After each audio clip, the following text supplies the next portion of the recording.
এই চ্যানেলে সম্প্রচারিত সকল খবরই সচেতনতামূলক এবং শিক্ষণীয়। কোনো কিছুই প্রভাবিত নয়। একদিনে জোড়া নোটিশ অর্জুন এবং পবনকে। বুধবারই গোয়েন্দাদের মুখোমুখি হতে চলেছে পিতা এবং পুত্র। একজন ব্যারাকপুরের প্রাক্তন সাংসদ এবং অপরজন ভাটপাড়ার বিধায়ক। রাজনৈতিক সমীকরণের বাইরে ব্যারাকপুর শিল্পাঞ্চলের দাপুটের নেতা অর্জুন সিং এর পুত্র ভাটপাড়ার বিজেপি বিধায়ক পবন সিং। এবার একযোগে একই দিনে পিতা ও পুত্রকে জোড়া নোটিশ ধরালো রাজ্য পুলিশ। পুরনো একটি মামলায় পরিপ্রেক্ষিতে বুধবার সকালে ব্যারাকপুর পুলিশ কমিশনারেটের গোয়েন্দা বিভাগে হাজিরা দেওয়ার নির্দেশ দেওয়া হয়েছে ব্যারাকপুরের প্রাক্তন সাংসদ অর্জুন সিংকে। অপরদিকে বুধবারই ভাটপাড়ার বিধায়ক পবন সিংকে অপর একটি মামলায় হাজিরা দেওয়ার নির্দেশ দিয়েছে রাজ্যের গোয়েন্দা দপ্তর ভবানী ভবনের তরফে। গোটা বিষয়টিকে রাজনৈতিক ষড়যন্ত্রের আখ্যা দিয়েছে অর্জুন পবন দুজনেই। এখনো চলছে তো। কালকে আমি গেছিলাম নদীপ কোর্টে। নদীপ কোর্ট থেকে আমি ইস্কন মন্দিরে গেছি। আমাকে একটা ৮০-৮২ বছরের মানুষ বলছেন আপনি সাবধান থাকুন, আপনাকে এই সরকার মারিয়ে দেবে, খুন করাবে। একটা বয়স্ক মানুষ, আমি চিনিও না লোকটাকে, একজন সাধু সন্ন্যাসী মানুষ। তো এখানে বাংলায় মমতা ব্যানার্জির বিরুদ্ধে যারা লড়বে তাদেরকে উনি এইসব করবেন। আপনি যে কাল যাচ্ছেন, যে যদি যান, কোনো প্রিকশন নিয়ে যাচ্ছেন, শারীরিক কোনো প্রিকশন? দেখুন, আমি সবসময় প্রিকশন নিয়েই থাকি, কিন্তু যখন মৃত্যু থাকবে কেউ বাঁচাতে পারে না। কিন্তু মানুষ হিসাবে আমার যা করণীয় আমি করেই যাব। দ্বিতীয়, যারা এই ধরনের ঘটনাগুলো করছেন, এখন একটা নতুন ভাইরাস বেরোচ্ছে। এই ভাইরাসের মধ্যে এই যে সব অ্যালার্ট জারি হচ্ছে বাংলায়, তো এরা এইসব ডাকতে পারে কি না পারে, এটাও একটা আইনের ব্যাপার আছে, জানতে হবে। HMVP এই ব্যাপারটাও আমাকে জানতে হবে কি এই সময়ে এরা ডাকতে পারে কি না পারে, এর একটা বড় প্রশ্ন আছে। আমরা যখন কোর্টে যাব সেই প্রশ্নটা করবো কোর্ট কাছে। দলকে তো নিশ্চয়ই জানিয়ে দিয়েছি, দল জানে।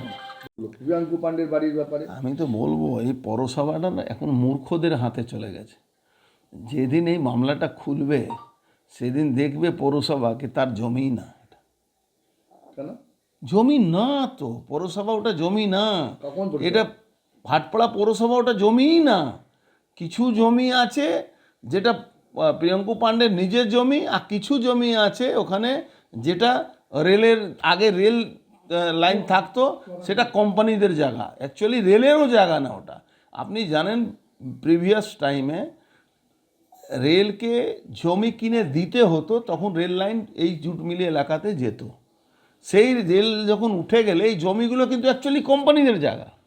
যে মিলের কোম্পানি আছে তাদের জায়গা, এটা সরকারি জায়গাই না। তাহলে পৌরসভা চেয়ারম্যান আরে মূর্খ যেখানে থাকবে, যেখানে কোনো লিগাল তাদের কোনো মানে জানে না, তারা এইসব করে যাচ্ছে।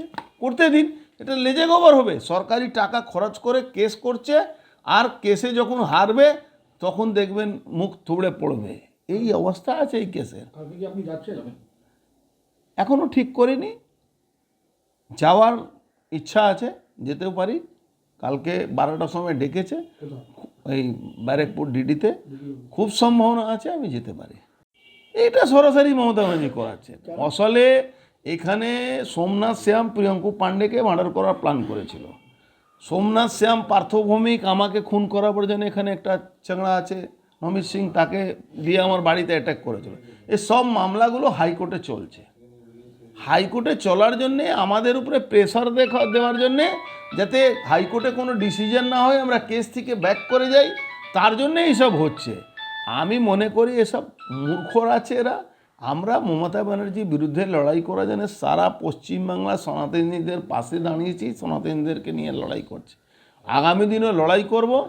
আমরা এইসব ডোন্ট কেয়ার, আমরা এইসব নিয়ে মনেও করি না। বলছি সিআইডি নোটিশ করলেই কি আমাকে যেতে হবে নাকি? আইনও আছে তো, যখন তখন সিআইডি নোটিশ করে দেবে আমি চলে যাব। এরও একটা নিয়ম আছে, এরও একটা আইন আছে, এই আইনটা মেনে করতে হয়। হ্যাঁ, রক্ষা কবচ নিয়েছিলেন, সে তো রক্ষা কবচ দিয়েছে হাইকোর্টে গেলে। এই যে মামলা হাইকোর্টে রক্ষা কবচ আছে। এই মামলাতে বা পবন সিংকে যে মামলা করেছে 20 সালে মামলা, মাঝখানে কোনো পবন সিংকে ডাকাডাকি নেই, সেই কেসে সুপ্রিম কোর্টে রক্ষা কবচ আছে। কিন্তু এরা মূর্খ আছে, এরা বুঝতে পারছে না কালকে সরকার 26-এ সরকার থাকবে না মমতা ব্যানার্জি। যেভাবে জেহাদিদের হাতে মমতা ব্যানার্জি এই পশ্চিমবাংলাকে তুলে নিয়েছেন, সনাতনীরা কিছু হলেও সজাগ হয়েছেন, কিছু হলেও এগ্রেসিভ হয়েছেন। সনাতনীরা দেখুন নিজের অস্তিত্ব বাঁচাবার জন্যে বাংলায় পশ্চিমবাংলায় এই সরকারকে সরাবেনি। 26 সালের যখন এই সরকার থাকবে না, যারা এই মমতা ব্যানার্জি আঙুল হেলানিতে এইসব নাটকগুলো করছে, তারা নিজেকেও বুঝে নেবে কি আমরা কি ভুল করেছি, তার কৈফিয়ত কিন্তু আইন অনুযায়ী তাদেরকে দিতে হবে।